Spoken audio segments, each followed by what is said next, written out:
We're going to go with NFL our first? NFL game of the week here. Okay. Week 2 NFL game of the week here. So, Ethan, back to you. I'm going Packers-Falcons.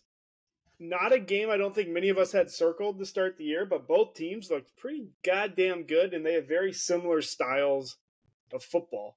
They want to run the ball. They want to get downhill.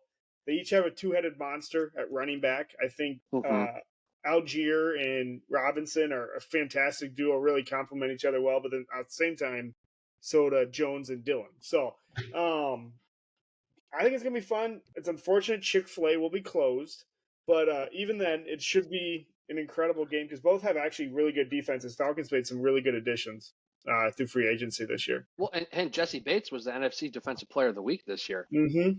And what did I say about Cincinnati? They lost their whole secondary. Yep. Jesse Bates was one of them dudes. He had 2 picks. 2 picks.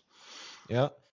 And well, and it's that game, when you look at it, it's going to come down to which quarterback plays better. Two that both, I think, franchises are, there's still some uncertainty. Both played well in week 1, but who's going to be able to sustain that? I think whichever quarterback plays better is going to come out with a win. Hey, Desmond Ridder, for what it's worth, is the first quarterback in NFL history to not throw a pick in his first 5 games. Not bad. So give it up for Desmond. Bringing that Arthur Cincinnati Smith style. Arthur Smith has got to think this. Hey, if as long as our quarterback doesn't throw it to Green Bay's secondary, which is a lot easier said than done, we got a good chance of winning this game. Yeah. Yeah, you're right. And up to me here. And Grant said he didn't want to take the low-hanging fruit and give it to me, so I'll give him this one. But I talked about my surprise team of the week being the Los Angeles Rams, and my week 2 game of the week is going to be 49ers Rams. We're going to see how this Rams offensive line matches up against this 49ers pass rush. Joey Bosa's dinged up with a hamstring injury, or Nick Bosa, excuse me. Yeah, we keep doing that. They both look the same, if you know what I'm saying. Yeah. But can the Rams protect Matt Stafford? Can Matt Stafford avoid the ugly turnover? It seemed like for the longest time that Shanahan has continued to always have Sean McVay's number. Does that continue?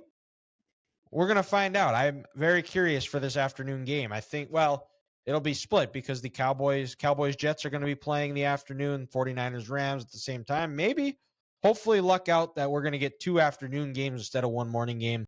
Well, for me here, guys, this one's pretty obvious. I'm going with the 12 o'clock window, and I'm going Chiefs down in Jacksonville. Yeah. There's a lot of hype going to this Jags team into this year. Dylan's MVP. I think Dylan said the number 1 seed in the AFC. It's Jacksonville. And T. Lawrence looked great on Sunday. No, 2 seed. 2 seed. I still have the right. Chiefs as the 1 seed. That's right. But you had Trevor winning the MVP.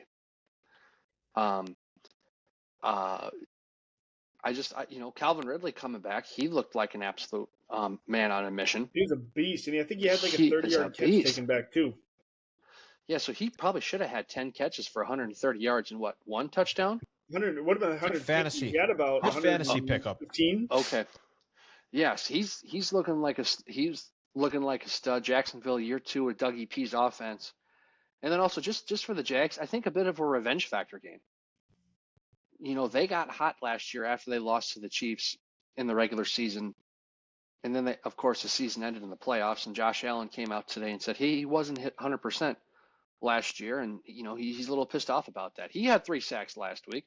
Trayvon Walker had a sack. How does this Chiefs team rebound off a ugly performance week 1, albeit you hopefully get Kelsey back, hopefully you get Chris Jones back, but you're going to be in that Jacksonville sun, and guess what? The Chiefs are going to be wearing red.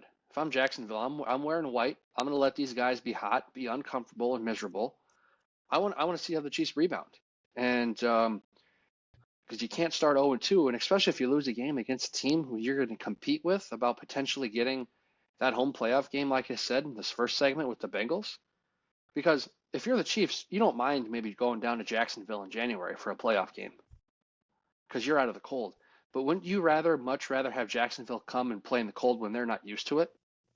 A loss on Sunday doesn't help you with that aspect. And if you're the Chiefs, you start 0-2. It's not great. So, big game at 12 o'clock on Sunday. I'm looking forward to that. I'm going to be able to watch it. So I can't wait. I can't wait for that. And I think Lawrence Mahomes could potentially be another rivalry we got in the AFC if Trevor can pull off a win this week. Yeah, we're kind of, now that, and hopefully this isn't the last of Aaron Rodgers, because you do feel bad for the guy. Take 4 snaps, tear your Achilles. I mean, this is the last. He's the last of the quarterbacks we grew up on, and it's really a new ushering in of quarterbacks here.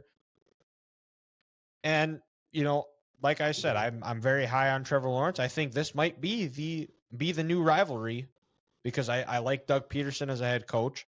I like Trevor Lawrence. I like the roster they've built. We've given Zach Taylor a fair amount of praise on this podcast. Still a lot of concern for him as a head coach. Coached in the Super Bowl, got to an AFC Championship game. I think that's more Joe Burrow than Zach Taylor. But we're going to find out and see, because it's possible that we could have the top 3 teams from last year's playoffs all start off 0-2.